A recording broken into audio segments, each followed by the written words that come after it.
নমস্কার, আপনাদের সবাইকে স্বাগত। আমি পার্থ বন্দ্যোপাধ্যায় এই সময়ে আপনাদের স্বাগত জানাচ্ছি। ওই ছড়াটা আপনাদের মনে আছে তো? একে চন্দ্র, দুয়ে পক্ষ, তিনে মোদী সরকার। দেখুন, মোদী সরকার বলা যাবে কিনা এটা নিয়ে একটা বিতর্ক চালু করেছেন বিরোধীরা, কটাক্ষ করেই বলছেন মোদী সরকার বলবেন না, বিজেপি সরকার বলবেন না, বলুন এনডিএ সরকার। এখন এটা তো মেনে নিতেই হবে যে মোদির হাতে পর্যাপ্ত নাম্বার নেই, বিজেপির হাতে পর্যাপ্ত নাম্বার নেই, তাদেরকে শরিকের ওপর ডিপেন্ড করে নির্ভর করে এই সরকার চালাতে হবে।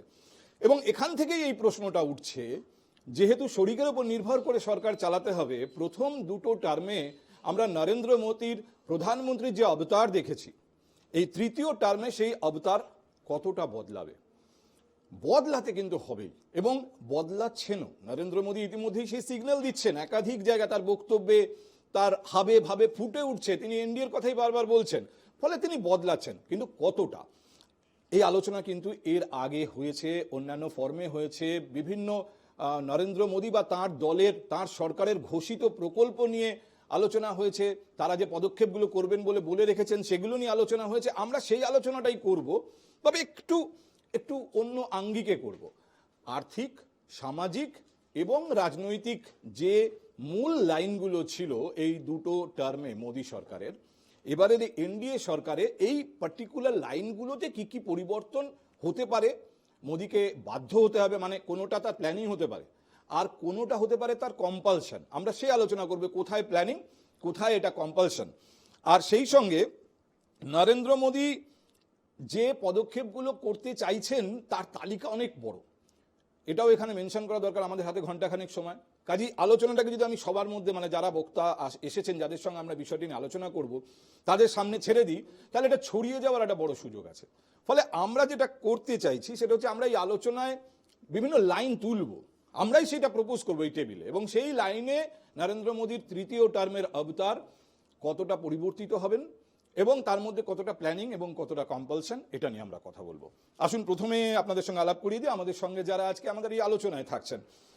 আমি বাঁ দিক থেকে শুরু করি। কোহিনুর মজুমদার তৃণমূল কংগ্রেসের তরফে আজকে আমাদের সঙ্গে রয়েছেন। তারপরে রয়েছেন চন্দন ঘোষ চৌধুরী, প্রদেশ কংগ্রেসের প্রতিনিধি চন্দন। বিজেপির তরফ থেকে আজ আমাদের সঙ্গে জয় রয়েছেন, জয় মল্লিক, এবং রয়েছেন কলকাতা শহরের বিশিষ্ট উদ্যোগপতি, কলকাতার শিল্প বাণিজ্য মঞ্চে যিনি অত্যন্ত পরিচিত নাম, কল্যাণ কর। কল্যাণবাবুকে রাখার একটাই উদ্দেশ্য, এক তো কল্যাণবাবু একমাত্র অরাজনৈতিক প্রতিনিধি, দুই তিনি শিল্প বাণিজ্য মঞ্চের প্রতিনিধি। কারণ আর্থিক যে দিকগুলো মোদী সরকারের প্রথম দুটো টার্মে আমরা দেখেছি, তারা অনেক কড়া পদক্ষেপ নিয়েছেন, সেই পদক্ষেপ সামনের দিকে যা ইঙ্গিত করে সেই রাস্তায় তিনি যেতে পারবেন, যেতে চাইবেন, এই নিয়ে আমাদের আলোচনা থাকবে। আমি আলোচনাটা শুরু করি, আমি আগেই বলেছি আমরা লাইন সবার সামনে রাখবো, যে লাইনে এর আগের দুটো টার্মে মোদী সরকার কিভাবে হেঁটেছে আমরা দেখেছি। এবার সেইভাবেই হাঁটবেন নাকি বদলাবেন, বদলাতে কতটা বদলাবেন, এ নিয়ে আমরা কথা বলবো। তো পয়েন্ট নাম্বার 1 অর আপনাদের সামনে আমি তুলে ধরতে চাই প্রথম যে দুটো পয়েন্ট যা নিয়ে আমরা কথা বলবো। এক, যাকে রেউড়ি বলে কটাক্ষ করেছিলেন, সেই সরাসরি অর্থ প্রদান প্রকল্পের পথেই হাঁটতে হবে। আপনারা জানেন এখানে তৃণমূল কংগ্রেস লক্ষ্মীর ভাণ্ডারের সাফল্য পেয়েছে বলেই অনেক রাজনৈতিক বিশ্লেষক বলছেন, কিন্তু নরেন্দ্র মোদী বলেছিলেন এই ব্যাপারটা আসলে রেউড়ি। দুই, বিরোধী দলের সরকার আছে, এমন রাজ্যের প্রতি বৈষম্যমূলক আচরণ থেকে সরে আসতে হবে। এই অভিযোগে বারবার অভিযুক্ত হয়েছেন নরেন্দ্র মোদী সরকার, বিশেষ করে আমাদের রাজ্যে মমতা বন্দ্যোপাধ্যায় বারবার বলেছেন রাজ্যের পাওনা পাচ্ছেন না। আমি আলোচনাটা বিরোধী শিবির থেকেই শুরু করি, এবং কোহিনুর প্রথম প্রশ্ন বা প্রথম যে প্রস্তাবনা তার উপরে আমি আপনার মন্তব্য শুনতে চাই। এক, নরেন্দ্র মোদী সরকার কিন্তু পরিষ্কার বলেছিলেন রেউড়ি রাজনীতির মধ্যে তিনি নেই। রেউড়ি মানে হাতে একটা আইসক্রিম ধরিয়ে দেওয়া বা রেউড়ি ধরিয়ে দেওয়ার কথা উনি বলেছিলেন, যেটা তৃণমূল কংগ্রেস করেছে। আজকে কি নরেন্দ্র মোদী রিয়েলাইজ করছেন যে তিনি ভুল আর মমতা বন্দ্যোপাধ্যায় ঠিক? দেখুন, রেউড়ি কালচার যেটা এটা তাচ্ছিল্যের কথা, একদম তাচ্ছিল্য করেই বলেছিলেন। তাচ্ছিল্য করে বলার এর উদ্দেশ্যটা হচ্ছে যে প্রথম হচ্ছে একটা বিশাল সেকশন মানুষকে অপমান করা। ধরুন, যে লাইফস্টাইল উনি থাকছেন, যে প্লেন উনি চড়ছেন, সেটাও তো রেউড়ি বলা যেতে পারে। যেটাও তো সরকারের ট্যাক্সের টাকায় এত বড় একটা প্লেন, 700 না 800 কোটি টাকার প্লেন চড়ছেন, এটা কেন চড়ছেন তিনি? কিন্তু ওই প্লেনটা নরেন্দ্র মোদীর নয়, ওটা ভারতের প্রধানমন্ত্রী। হ্যাঁ, এভাবে ভাবতে হবে। ব্যবহার করছেন, তাই তো বলছি, ওটা ব্যবহার কেন মমতা করছেন? বন্দ্যোপাধ্যায় হেলিকপ্টার ওটা না ব্যবহার করলে কিন্তু মমতা বন্দ্যোপাধ্যায়, পয়েন্ট। আমাকে বলতে দিন, শেষ করতে দিন। আপনি যদি আমার প্রথম পয়েন্ট থেকেই বলতে শুরু করেন তাহলে তো আপনি বলুন, আমাকে ছেড়ে দিন। তো সেটা নয়, সরকারের যে টাকা, যে রেভিনিউ আসে সেটা জায়গা মতো পৌঁছে দিতে হবে এবং সেটা ইউটিলাইজড হবে। এবার যদি আপনি বলেন যে একজন মহিলাকে, বাড়ির মহিলাকে তার হাতে টাকা পৌঁছে দেওয়া, লক্ষ্মী ভাণ্ডার, বা একটি মেয়ে যে পড়াশোনা করছে পিএইচডি স্তর পর্যন্ত তাকে কন্যাশ্রীর টাকা পৌঁছে দেওয়া, বা ধরুন একজন বয়স্ক মানুষ আছে তার কাছে টাকা পৌঁছে দেওয়া, এটা ওয়েলফেয়ার স্টেটের একটা অঙ্গ। এবার তাতে অর্থনৈতিকভাবে বিশাল ক্ষতি হয়ে গেল এমনটা নয়, কারণ কি আমরা দেখেছিলাম ডিমনিটাইজেশন তো বটে, এবং তারপর কোভিডের পর মানুষের হাতে টাকাটা ছিল না। এবার ধরুন কোনো মহিলার হাতে যখন সে টাকাটা পাচ্ছে, সে টাকাটা তো এমন নয় যে সে টাকাটা বালিশের বিছানার তলায় রেখে দিচ্ছে, আইদার সে টাকাটা ইউটিলাইজ করছে অর সে টাকাটা সেভিংসে নিয়ে যাচ্ছে। কোহিনুর, আমি আপনাকে একটা কথা বলি, আমি মূল জায়গাটায় আপনার বক্তব্য শুনতে চাই যে মোদী কি রিয়েলাইজ করবেন এবার যে তিনি যেটা বলেছিলেন সেটা ভুল, এবং আগামীতে তিনি এই রাস্তায় যাওয়ার কথা ভাববেন? প্রথমত হচ্ছে এই কোয়েশ্চেনটা আমাকে প্রশ্ন করাটা আপনার মানে আমি কি উত্তর মনে দিতে- হয়, আপনার কি মনে হয়? আমার এই বিষয়ে মিনিমাম কোনো ইয়ে নেই, তবে এটা ঠিক যে আজকে সারা ভারতবর্ষই এটা রিয়েলাইজ করেছে যে মানুষের পাশে থাকা একটা মানুষ, মানুষ মানে স্বাভাবিকভাবে যে ধরুন বিশাল বড় লোক, আমাদের একটা রিক্সাওয়ালারও একটা ভোট, একটা গরিব মজুরেরও একটা ভোট, রতন টাটারও একটা ভোট, আবার ভারতের রাষ্ট্রপতিরও একটা ভোট। তার মানে কি সবাই ইকুয়াল? তা নয়। যে weaker section of the society, প্রান্তিক মানুষ, তারা কি বিশ্বাস করেন যে এই সরকার তাদের পাশে আছে, তাদের রক্ষা করবে? বড়লোকদের সেই রক্ষাটা লাগে না, যারা এই অর্থবান আছে, বিশ্বাসটাকে বিত্তবান অর্জন আছে। করতে হবে নরেন্দ্র মোদীকে। জয়। এই বিশ্বাসটা জাস্ট এক সেকেন্ড, এই বিশ্বাসটা অর্জন হয়নি বলেই, এটা নিজেই মোদী জানতেন বলেই তিনি এই বিশ্বাসের লাইনে নির্বাচন প্রচার করেননি, তিনি অন্য বিশ্বাসের লাইনে প্রচার করেছিলেন, যেটা মানুষ অব্দি পৌঁছে। রিজেক্ট করেছে। মূল জায়গাটাই তো এটা যে বিজেপি তার নাম্বার পায়নি, তার মানে নরেন্দ্র মোদীকে এবারে রিয়েলাইজ করতে হবে আমি যে পথে ছিলাম that is not a correct পথ, এবার তাকে পথ পরিবর্তন করতে হবে। যদি সত্যি এইভাবে আমরা ক্যালকুলেট করি যে পুরোটাই কাজের ব্যর্থতা, যে ডিসিশন নেওয়া হয়েছিল, যে পলিসি সেন্ট্রাল গভর্নমেন্ট নিয়েছিল তার জন্য পুরোপুরি এইভাবে ঘুরেছে, তাহলে একটা জিনিস কিন্তু বুঝতে হবে যে 100%-এর মধ্যে 100% পলিসিস এবং ডিসিশনস ভুল ছিল না, তাহলে আজকে কংগ্রেস বা তাদের জোট সরকার হয়ে যেত, তারা সরকার কিন্তু গঠন মানুষ তো করত। কিছু বার্তা দিয়েছে দিয়েছে, জয়। একদম। এবং নরেন্দ্র মোদী অস্বীকার করছি না। বদলাচ্ছেন, তিনি জয় রাম থেকে, জয় অস্বীকার শ্রীরাম করছি- থেকে জয় জগন্নাথে শিফট করেছে। অস্বীকার করছি না। এক হচ্ছে রাম বা জগন্নাথের সঙ্গে রাজনীতি কোনোদিন বিজেপি করতে চায়নি, সেটা বিরোধীদের একটা পন্থা বরাবরের। দ্বিতীয় বিষয় হচ্ছে যারা আজকে বলছে যে রাম অযোধ্যা হেরে গেছে, Ayodhya is not a constituency, যেখানে অবস্থিত রামকে সামনে রেখে বিজেপি রাজনীতি করতে চায়নি, এটা আপনি এখানে দাবি করছেন। আমি একদম আমি ক্যাটাগরির প্রথম দিন আমাদের এই আলোচনার মধ্যে একটা পর্ব, এক মিনিট আমি একটু পরিষ্কার করে নিই। আমি এই প্রথম পর্বে অর্থাৎ ধরুন 8:30 পর্যন্ত যে সময়কাল, তার মধ্যে আমি আর্থিক বিষয়গুলোকে ধরতে চেয়েছি। আমার প্ল্যান আছে 8:30টার পর অর্থাৎ দ্বিতীয় পর্বে আমি সামাজিক এবং রাজনৈতিক বিষয়গুলোকে সামনে আনবো। সেটাই বলছি। রাম কিন্তু সামাজিক বা রাজনৈতিকের পার্ট, আমি আর্থিক সংস্কারের বিষয় আর্থিক বলছি। বিষয়টা বলি। এক হচ্ছে একের পর এক যেভাবে ম্যানিফেস্টোতে হোক বা বিভিন্ন সময় কেন্দ্র সরকার থেকে যে যে বিষয় ঘোষণা হয়েছিল, প্রান্তিক মানুষদের আর্থিক সাহায্য হোক বা তাদের বিকাশের জয়, বিষয়, আমাকে সেটা একটা কথা বাড়ি- পরিষ্কার বলুন, হ্যাঁ। পশ্চিমবঙ্গ সরকার বারবার বলেছে এত টাকা পাই, এত টাকা পাই, এত টাকা পাই। আসতে আমরা আগে ওখানে আসুন। আসছি, আজকে একদম। এমনকি ওই মন্ত্রকের মুখও বদলে গেছে। একদম। আজকে কি বাধ্য হবেন নরেন্দ্র মোদী ওই টাকা পশ্চিমবঙ্গকে বুঝিয়ে দিতে? একদম না। যেখানে কংগ্রেস সরকার আছে, সেখানে যে অ্যাটিটিউড নিয়ে এতদিন এনডিএ বা এই মোদী সরকার দুটো টার্মে কাজ করেছে, আজকে কি বাধ্য হবেন সেখান থেকে তাদের মুড চেঞ্জ করতে? অর্থাৎ একটা জিনিস খুব স্পষ্ট, আর আপনার দর্শক এবং সকলকে বলতে চাই, সেটা হচ্ছে আমার আপনার করের টাকা, সেইটা যখন কোনো রাজ্যে পাঠানোর পরে সেইটার যখন কোনো রকম হিসাব আসে না, এবং যখন প্রতিনিয়ত যে মন্ত্রীর কথা আপনি বললেন, আপনি জানেন, সেই মন্ত্রী কলকাতায় আপনি এসেছিলেন, জানেন শুধু মানুষ না, সরকারেরও তিনটে হাত থাকে, ডান হাত, বাঁ হাত এবং অজুহাত। কাজেই 2018 বারবার পশ্চিমবঙ্গ সরকার শুনতে বলেছে হবে। আমরা হিসেব দিয়েছি, পার্থদা শুনতে হবে। আপনারা টাকা দেননি। না, পার্থদা শুনতে হবে। 2018, 2019, 2020 ক্যাটাগরিক্যালি সেন্ট্রাল মিনিস্ট্রি চিঠি করে গেছে যে যারা যারা এই দুর্নীতির সঙ্গে যুক্ত তাদের বিরুদ্ধে ব্যবস্থা নিন। কি করে এই ব্যবস্থা নেবে? রিজিডিটি দেখাতে পারবে এই সরকার আজকে এক্স্যাক্টলি থার্ড টার্মে? কেন বলছি, দিস ইজ দ্য পয়েন্ট। কেন এই রিজিডিটি দেখাতে পারবেন নরেন্দ্র মোদি এই 100%, থার্ড টার্মে? 100%। আমি এবার এর কাছে আসি। আমি just- চন্দন, আমি 2 সেকেন্ড আমি আবার সময় দেবো, প্লিজ হেল্প। আমি চন্দন আপনার কাছে আসি। ধরুন কংগ্রেসও তো অনেক জায়গায় সরকার চালাচ্ছে, তাদের প্রতি নরেন্দ্র মোদীর এই দুটো টার্মের যে সরকার ছিল তাদের অ্যাটিচিউড কি ছিল, আর আপনারা কি এক্সপেক্ট করছেন এবারে কি ওই রিজিডিটি দেখাতে পারবে নরেন্দ্র মোদী? পার্থদা, আপনি যে প্রসঙ্গে এখানে শুরু করলেন, আমি একেবারে শুরুতেই বলি, আমি আর্থিক, আপনি তো আর্থিক ব্যাপারে প্রথম পার্টে আমি আর্থিক বিষয়গুলো নিয়ে কথা বলবো। That's fine. আমার প্রথম যেটা প্রশ্ন হচ্ছে যে ডোল আউট অ্যান্ড ওয়েলফেয়ারের মধ্যে আমাদের প্রথম প্রশ্নটাকে রাখতে হবে, তার উত্তরটাকে খোঁজার। কনফিডেন্স থিওরি তো থিওরি, তো কেন্সের থিওরি। আমরা যখন প্যান্ডেমিক ছিল আমরা বলেছিলাম 6,500 টাকা থেকে 7,500 টাকা এটা দেওয়া হোক ফর মানি সার্কুলেশন, মানুষও বাঁচবে, আমাদের মানি জেনারেশন হবে, circulate, economic theory. At the same time আপনাকে বুঝতে হবে যদি রাজনৈতিকরণ অর্থাৎ ওয়েলফেয়ার স্কিমটা যদি শুধুমাত্র পলিটিসাইজেশন বা ভোট ব্যাংক হয়ে দাঁড়ায় তাহলে কিন্তু এটা দুরূহ বিপদ। আপনাকে মনে এবং রাখতে সেই হবে বিপদে নরেন্দ্র মোদী সরকার টানা লকডাউন চলেছে নেশন ওয়াইড, কিন্তু একটা ঋণের কিস্তি নরেন্দ্র মোদী সরকার মাফ করেননি। তারা সময় দিয়েছেন, তারা বলেছেন আমরা ঋণ অতিরিক্ত ইন্টারেস্ট চার্জ করব না, আপনাদের এক্সট্রা টাইম দিচ্ছি, কিন্তু প্রতিটা ঋণের কিস্তি ব্যাংক বুঝে নিয়েছে। সুতরাং আমি আবারও বলি, সে basic economic theory, confidence theory সেখানে ক্র্যাক না, কিন্তু করেছে। এখানে প্রশ্নটা অন্য জায়গায় চন্দন। আপনি নিজে অর্থনীতির অধ্যাপক, আমি সেই জন্য বলছি যে যদি এখানে কংগ্রেস সরকার থাকতো এবং সে যদি বলতো যে ঠিক আছে এই 12 মাস সবকিছু বন্ধ ছিল, কি 8 মাস বন্ধ ছিল, 8 মাস আপনাদের ঋণের কিস্তি মুকুব করে দিলাম, তাতে কি ভারতের অর্থনীতি আঘাতপ্রাপ্ত হতো না? সার্কুলেশনের এটা থিওরি, আমি সেই কারণেই আপনাকে বলছি এটা আমার নয়, এটা কেনসিয়ান থিওরি। সুতরাং এটা সার্কুলেট করে, হাতে টাকা পেলে এবং যদি গ্যারান্টেড মানি পায় সেটা সার্কুলেট করে। এটা কিন্তু প্রকল্পটা ছিল শুধুমাত্র প্যান্ডেমিক ডিউরেশনে। আমরা কখনোই বলিনি ডোল আউট সারা জীবনের জন্য, অর্থাৎ কোন কোন স্কিম আপনি বসেই পাবেন সারা জীবনের জন্য। এই জায়গাটা ফর 8 মান্থস, কনসিকিউটিভ 8 মান্থস যদি কাউকে বলা হয় আপনাকে ঋণের টাকা দিতে হবে না, ব্যাংক উঠে যাবে তো, অর্ধেক ব্যাংক লাল বাতি জ্বলে দিবে। প্রশ্নটা হচ্ছে না ব্যাংক উঠে যাওয়ার প্রশ্ন নয়, এটা একটা ওয়েলফেয়ার স্কিমে তার থেকে অনেক বেশি টাকা শুধু একটি রাজ্যে খরচা হয় বিভিন্ন স্কিমে। এরা যেটা ওয়েলফেয়ার বলে কিছু কিছু ক্ষেত্রে এটা ডোল আউট, এই নিয়ে তো সন্দেহ নেই। লাস্ট রেজাল্টটা বুঝিয়ে দিয়েছে প্রপোর্শনেটলি কি হতে পারে। আরেকটি কথা বলি, এই রেউড়ি শব্দটা যিনি ব্যবহার করলেন তিনি কিন্তু রিডিউস করে গেলেন, অর্থাৎ এটা দেখতে হবে ইটস আ মেন্টাল চেঞ্জ।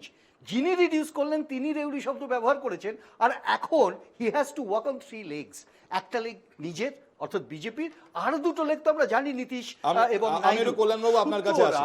সুতরাং আমি কনক্লুশনটা করিনি। সুতরাং এটাই কনক্লুশন যে আজকে ওয়েলফেয়ার স্কিমের নামে যারা পলিটিক্স করছে তারা ডোল আউট পলিটিক্সেই কিন্তু সার্ভাইভ করছে।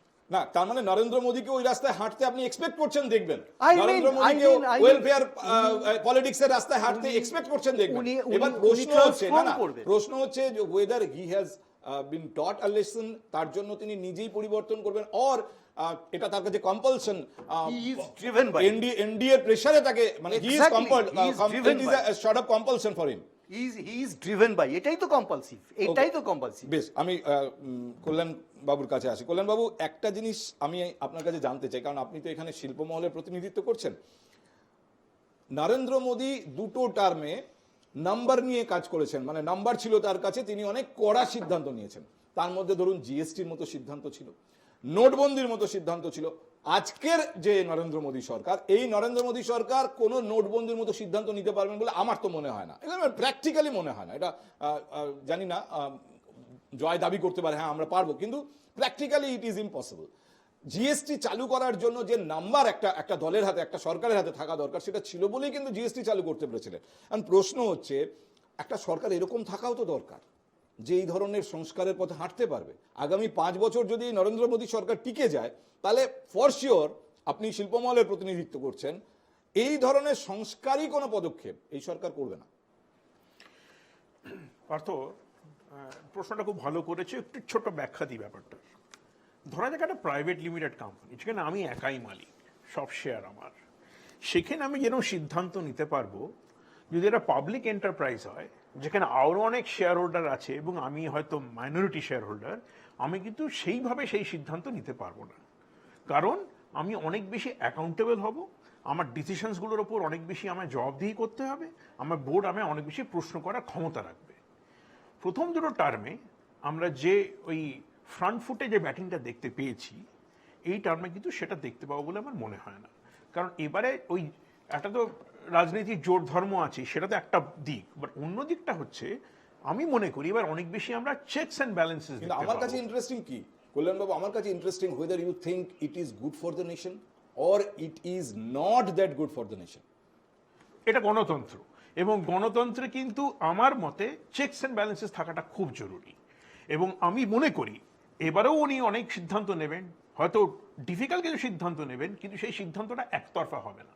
তার শরিকদের একটা মানে রাজি হতে হবে এবং তার উপর বেস করে উনি কিছু সিদ্ধান্ত নেবেন। তাহলে ওই প্রশ্নটা আসে কল্যাণবাবু, বারবার যেখানে ফিরতে চাইছে, একতরফা নিয়েছেন দুটো টার্মের সিদ্ধান্ত, যদি নিয়ে থাকেন সেটাতে আমাদের ক্ষতি হয়েছে না লাভ হয়েছে, এবার তো সেই আলোচনা করার সময়। কিছু সিদ্ধান্ত উনি একতরফা নিয়েছেন এবং সেই সিদ্ধান্তের কিছু হয়তো ক্ষতি কিন্তু কিছু লাভও হয়েছে।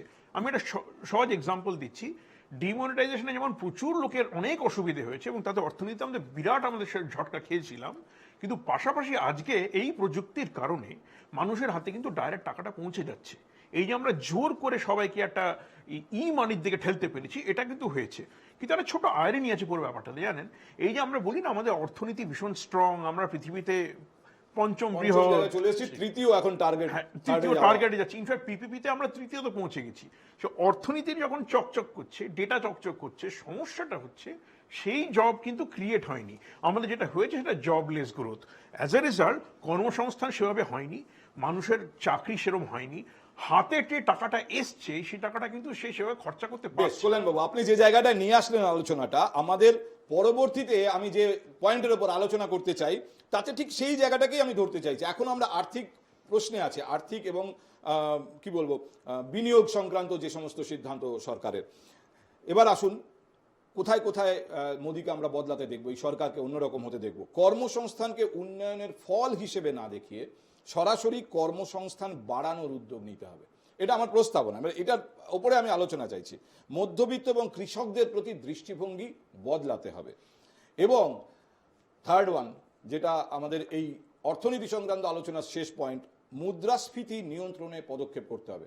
মোদী সরকারের এই দুটো টার্মে এই প্রশ্ন বারবার উঠেছে। এই যে আপনি কর্মসংস্থানের প্রশ্নে এলেন, কর্মসংস্থানটাকে প্যাসিভ গ্রোথ হিসেবে দেখা হয়েছে, যে আমি উন্নয়ন এমন করব যে আপনা থেকেই এমপ্লয়মেন্ট জেনারেশন হবে। এমপ্লয়মেন্ট জেনারেশনের জন্য আলাদা ফোকাস দরকার নেই। This was policy. Whether you see a change in this? Yes, আমি মনে করি এই টার্মে কর্মসংস্থানের উপর বিরাটভাবে জোর দেওয়া হবে। প্রযুক্তির দিকে যেমন আমরা হাঁটছি সেটা হাঁটবো, সংস্কারের দিকে যেমন হাঁটছি হাঁটবো, কিন্তু দিনের শেষে অর্থনীতিতে চাকরি যোগ হলো কিনা, মানুষের হাতে পর্যাপ্ত টাকা এলো কিনা, সেই টাকা ইনফ্লেশন মুদ্রাস্ফীতি কাটানোর পরে যথেষ্ট এলো কিনা, এই লক্ষ্যে কিন্তু এবার আমি আশা করছি এই সরকার নজর দেবে। কিন্তু এই পার্টিকুলার যদি পথ নতুন সরকার নিতে আরম্ভ করে, তাহলে এখানে কেন্দ্র এবং রাজ্যের সমন্বয় খুব জরুরি। আমি আবার কোহিনুর আপনার কাছে ফিরে আসবো। নরেন্দ্র মোদী পলিটিক্যাল অপোনেন্ট হতে পারেন, আমি এনিমি শব্দটা ব্যবহার করছি না, পলিটিক্যাল অপোনেন্ট হতে পারেন, কিন্তু যদি কেন্দ্রীয় সরকার কর্মসংস্থানের প্রশ্নে প্রকল্প চালু করে, তাহলে কি আমাদের রাজ্য সরকার সেটাকেই, মানে যেটা জয়রা অভিযোগ করেন, এখানকার কোনো বাংলা নাম দিয়ে সেটা পশ্চিমবঙ্গ সরকারের বলে চালানোর চেষ্টা করবেন, যেটা বারবার নরেন্দ্র মোদী অভিযোগ করেছে? না, আপনাকে একটা জিনিস বুঝতে হবে। আজকের দিনে যদি আপনি বলেন যে সেই 70-এর জামানার মতো যে আমাকে এমপ্লয়মেন্ট আগে টার্গেট করতে হবে, তারপর আমার ডেভেলপমেন্ট বা তারপর আমার ইনভেস্টমেন্ট, এটা বোধহয় এই জামানায় এসে ফ্র্যাঙ্কলি স্পিকিং সম্ভব নয়। তাহলে আপনাকে কি করতে হবে? আপনার ডেভেলপমেন্টটা এমন করতে হবে যে জায়গায় আপনার ইনভেস্টমেন্টটা হবে সেটা প্রচুর আপনাকে এমপ্লয়মেন্ট দেবে, সেটার ব্যবস্থা করতে হবে। তার জন্য প্রথম যেটা প্রয়োজন সেটা হচ্ছে স্কিল ডেভেলপমেন্ট, সেটা প্রয়োজন।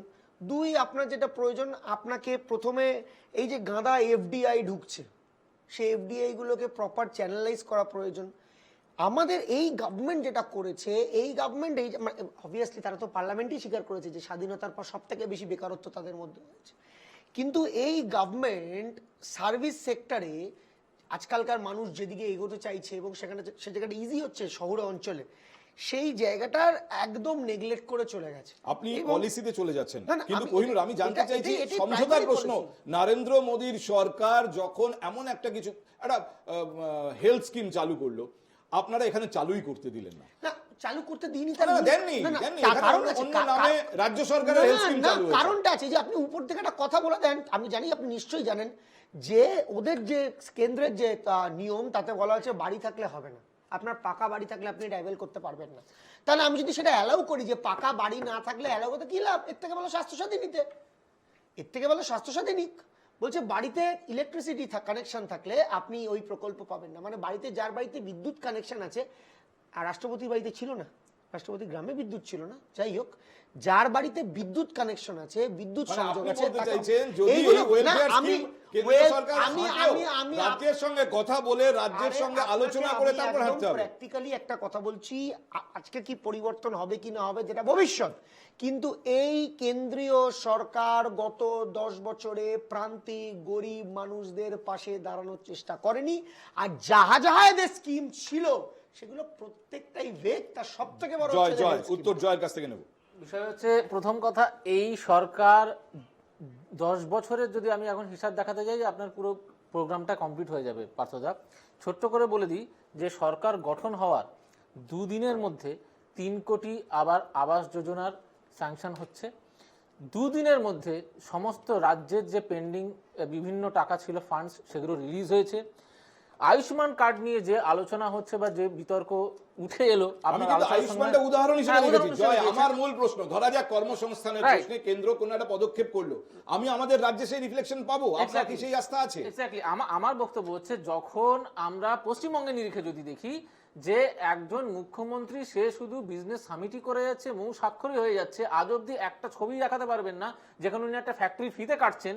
সেই জায়গা থেকে আমার বক্তব্য হচ্ছে দেখাতে যে পারবো তো। সেইখানে উনি না, না, কোনোভাবে- এটা মিথ্যা কথা বলে যদি দেওয়া যাবে না, কেন্দ্র দেখাতে থেকে- পারবো তো। আপনি দেখান কেন্দ্র দেখাতে থেকে, পারবো হ্যাঁ তো। আপনি দেখান কেন্দ্র থেকে যখন এরকম বেশ সুযোগ কিছু দিন। প্রকল্প আসছে, সেটা যদি আমি এখন একটা ছোট্ট উদাহরণ দিই, দ্যাট ইজ এয়ারপোর্ট। এবার আমি একটা এয়ারপোর্ট তৈরি করতে চাইছি, স্টেট গভর্নমেন্টের তো একটা সাপোর্ট লাগবে, তার এনওসি হোক, তার ওয়ার্ক না, কিন্তু প্রসিডিউর হোক। দেখুন, আমরা আলোচনাটা কেন্দ্রীয় সরকার নিয়ে করছি। আমি সেটাই বলছি, তিনে নরেন্দ্র মোদী সরকার, এই নরেন্দ্র মোদী সরকার আলাদা হবে কিনা? আপনাদের যে অ্যাটিটিউড ছিল টুয়ার্ডস স্টেট যেখানে অন্য দলের সরকার, সেই অ্যাটিটিউডটাও বদলানোর দরকার।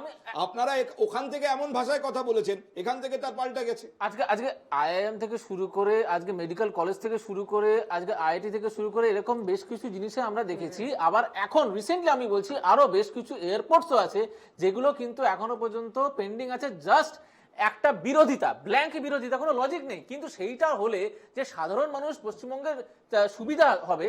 এই যে কনফ্লিক্ট, যার জন্য আমরা বারবার বলছি ডবল ইঞ্জিন সরকার, বলুন, সেই চন্দন বলুন। লজিকটাই দেখুন, আমি উইদাউট লজিক, আপনি আমার গভর্নমেন্টের এগেইনস্টে বলছেন, আমাকে উত্তর দিতে পারবো না। উইদাউট না, না, লজিক আপনি কি সেই ছবি দেখাতে চাইছেন যে না, না, without ছবি logic- দেখানো দরকার, আমি লাইন ধরে বলতে পারি। উইদাউট লজিক আমরা আমাদের দেখে আমাদের মনে হয় আমাদের দেখে শেখা উচিত যে একটা রাজ্য যার 50%, ইনফ্যাক্ট 65%-এর কাছাকাছি আমাদের স্টেট প্রোডাকশন আসে টার্সিয়ারি সেক্টর থেকে। টার্সিয়ারি সেক্টর থেকে আসে মানে গভর্নমেন্টের ডেভেলপমেন্টের একটা প্রতীক। আপনারা দেখেছেন, এটা থেকে শিখতে হবে কেন্দ্রীয় সরকারকে। 2, আবাস আমি যোজনা আবার যখন দেবে, বলছি, আপনার আচ্ছা স্টিকারটা আমি আবাস যোজনার কথা একটু বলছি। বলুন এই যে আবাস যোজনার আপনারা সার্ভে করেছেন লাস্ট 2017 সালে, তারপর থেকে আর টাকা দেন। 2017 সালে টাকা দেননি, 2018 সালে আপনারা আমাদের প্রাইজ দিয়েছেন আবাস যোজনায় যে আমরা ভালো রেজাল্ট করেছি। আরে কোনটা করতে হবে? আপনারা আমাদের পঞ্চায়েতে 100 দিনের কাজের জন্য টাকা আচ্ছা, দিয়েছেন। এক মিনিট, জয় জয় এবং কোহিনূর, আমরা একটা জায়গায় আটকে যাচ্ছি। কোহিনূর প্লিজ, আমি আবার না, দরকার আমি এই জায়গাটা বলছি যে কেন্দ্রীয় সরকারের অ্যাটিটিউডটা কখনোই প্রান্তিক মানুষের পক্ষে গত 10 বছরে আবাস ছিল যোজনাটা না। প্রান্তিক মানুষেরাই এক পায়। হ্যাঁ, জয় তাই- জয় তাই জন্য আবাস নিয়ে তাই 100 জন্য দিনের আটকেছেন টাকা কেন? নিয়ে আমরা কথা বলেছি তারপর অলরেডি। result পেয়েছেন। অলরেডি কর্মসংস্থান নিয়ে কথা হচ্ছিল। থেকে এক কিভাবে মিনিট, শিখবেন? এক মিনিট, কোহিনূর প্লিজ, দেখেও শিখলেন না, দেখেও শিখলেন না। প্লিজ আমাদের সময়টাকে আপনি ম্যানেজ উত্তরটা করতে হয়। পেয়েছেন, আবাস যোজনার আরে, 100 দিনের কোহিনূর, কাজের টাকা আটকে কোহিনূর, দেওয়ার পেয়েছেন। আমাদের সময়টাকে ম্যানেজ আর করতে কত হয়। শিখবেন? কবে শিখবেন? আমি চন্দন আপনার কাছ থেকে শুনে বিরতিতে যাব এবং এখানেও আমি ওই কর্মসংস্থানের প্রশ্নে, কর্মসংস্থানের মতো প্রকল্প, স্কিল ডেভেলপমেন্টের কথা একটু আগে কোহিনূর বলেছে। দেখুন, প্রকল্প কেন্দ্রীয় সরকার আনতে পারে, রাজ্য সরকারও আনতে পারে, কিন্তু কেন্দ্র রাজ্য সমন্বয় অনেক ক্ষেত্রেই জরুরি। নরেন্দ্র মোদীর যদি এই সরকার আগের দুটো সরকারের থেকে আলাদা হয় এবং যদি সরকার সরাসরি কর্মসংস্থানের পথে পদক্ষেপ করেও, আদৌ কতটা কনফিডেন্ট চন্দন আপনি আমাদের রাজ্যে এই সুবিধা মানুষ পাবেন? না, এটা একটু নির্বাচনী প্রকাশ্যে চলে এসছে এবং এই কনফ্লিক্টটা আরো বাড়বে। এখানে কোনো সন্দেহ নেই, নির্বাচনের আগে এবং নরেন্দ্র মোদীজির সরকার এই থার্ড টার্মে এসে অনেকটা উইক হয়ে যাওয়াতে এই সংঘাত বাড়বে একটু অন্য দিক থেকে। আমি বিশেষভাবে যে কথাটা বলি, আমরা ইন্ডাস্ট্রিয়াল গ্রোথ নিয়ে যে কথা বলছি, খুব স্বাভাবিক, that is comprehensive industrial growth. কল্যাণবাবু ভালো বুঝবেন, আমরা তার পাশাপাশি একটা সেগমেন্ট রাখি ইন্ডাস্ট্রিয়াল গ্রোথ অ্যান্ড এমপ্লয়াবিলিটি। এই এমপ্লয়াবিলিটিকে আপনি যদি আন্ডারলাইন করেন তাহলে কিন্তু প্রশ্নটা এখানে উত্তর আসবে যে কি কি স্কিমস এমপ্লয়মেন্ট ডাইরেক্ট জেনারেট করতে পারে। আর এটা ঘটনা, সার্বিক উন্নয়নের বিভিন্ন সূত্র আছে, কিন্তু এমপ্লয়াবিলিটিটাকে জেনারেট করতে হবে একদম সাধারণ মানুষের কনফিডেন্স লেভেলে। আপনাকে একটা ছোট্ট এক্সাম্পল দিয়ে আমি শেষ করছি, আশা করি সকলে বুঝবেন যারা অন্তত অর্থনীতির এই মডেলটা বোঝেন। কেন্দ্র রাজ্যে দুজনকে মিলেই বলছি, আমি সর্বত্র বলছি, যেখানে কংগ্রেস সরকার আছে তাকে ঘিরেও বলছি। আমি বলতে চাইছি, যদি একটা স্কিম হয় মাত্র 4 বছরের সেনাবাহিনীতে নিয়োগ, 22 বছরে তার রিটায়ারমেন্ট, এটা যদি এমপ্লয়মেন্ট স্কিম বা কোয়েশি স্কিম হয়, তাহলে আলটিমেটলি আমার মনে হয় এমপ্লয়াবিলিটি নিয়ে এটা নিয়ে তো বিতর্কের মুখে পড়েছে অলরেডি আগের মোদী সরকার। এটা তো একটা ইন্ডিকেশন, এটা একটা ইন্ডিকেশন সরকার নয়, এনডিএ সরকার, এবং এনডিএ তে একাধিক রাজ্যের প্রতিনিধি আছেন বা একাধিক রাজ্যের দল, আঞ্চলিক দলকেই তো নিয়ে এনডিএ। এই আঞ্চলিক দল এমন অঞ্চলের আছেন যেখানে এ নিয়ে প্রতিবাদ হয়েছে, এক্স্যাক্টলি, এবং তার মানে নরেন্দ্র মোদীর উপর চাপ তৈরি হয়ে গেছে। আমরা তো এই প্রসঙ্গেই আলোচনা করছি যে কতটা উইক হয়ে গেছে চন্দনদার কথা, কতটা উইক হয়ে গেছে, দুটো ভার্সন, এটাকে উইথড্র করতে হবে একদম। চন্দনদা দুটো ভার্সন খুব ভালো, চন্দনদা খুব ভেরি গুড। আমাদের ন্যায়তেও কিন্তু এই প্রমিসটা আছে, that has to be withdrawn. চন্দনদা, আপনি এত কিছু কথা বললেন, আপনার এই যে সাজেশনস গুলো, সেই সাজেশনস গুলো কখনো কংগ্রেস পার্টি বা কংগ্রেসের নেতৃত্ব সামনে এসে বলে না কেন যে মোদী সরকার, এনডিএ সরকার এগুলো করতে পারছে না, এগুলো করা উচিত? এক। দ্বিতীয়, একটু বলছি নেক্সট হচ্ছে কোভিডের নিয়ে বলছিলেন যে কোভিডের সময় আপনারা যদি এরকম একটা লামসাম টাকা করেছে 20 তারিখ, আপনার কোট করে বলছি যে আপনি বলছেন একটা লামসাম অ্যামাউন্ট যদি সাধারণ মানুষকে দেওয়া হতো, কারেক্ট? কোভিডের সময় ভুলে যাচ্ছেন যে কোভিডের ভ্যাকসিনটা পুরো ভারতবর্ষে ফ্রি ছিল। সেকেন্ড, নেক্সট হচ্ছে পুরো সময়টা ফ্রি রেশন দেওয়া হয়েছে, পুরো ভারতবর্ষে রেশন দেওয়া হয়েছে। আমি আবার ভ্যাকসিন নিয়ে বিতর্কে যেতে চাই না, ভ্যাকসিন আমি আলাদা করে রাখিনি। আমি আবার বলছি, একটা সরকার যদি খুব শক্তিশালী কেন্দ্রে হয়, সেটার কিছু অ্যাডভান্টেজও আছে। আমার ধারণা কল্যাণবাবু আমার সঙ্গে একমত হবেন।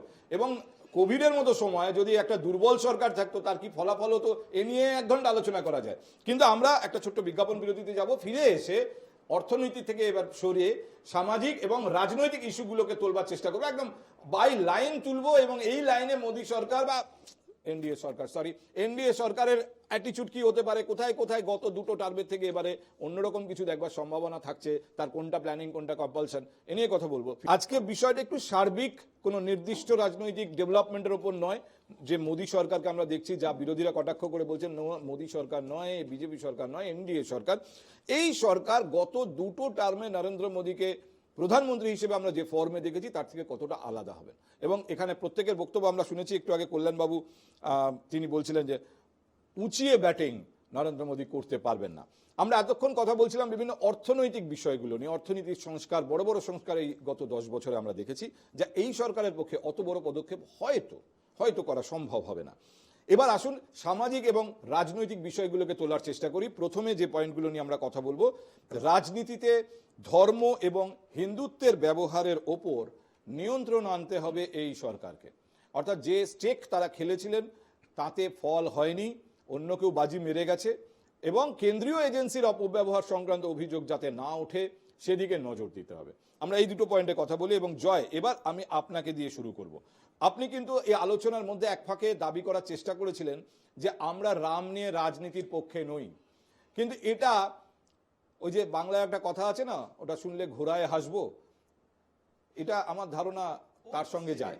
বেশ, আমার একটাই উত্তর থাকবে এটার জন্য পার্থদা, সেটা হচ্ছে রাজনীতি যদি আমরা ধর্মের ভিত্তিতে করতাম তাহলে এতগুলো রাজ্যে, আমার নিজের রাজ্যে হয়ে যেত, আমরা বসে আছি একটা মন্দির উদ্বোধন করে আসলেন নরেন্দ্র মোদী গঙ্গায় চান করে। হ্যাঁ, এবারে সেটা কি পশ্চিমবঙ্গে এরকম হয় না বা অন্য রাজ্যে হয় না যেখানে মন্দির উদ্বোধন করছে যে কোনো রাজনৈতিক ব্যক্তিত্ব?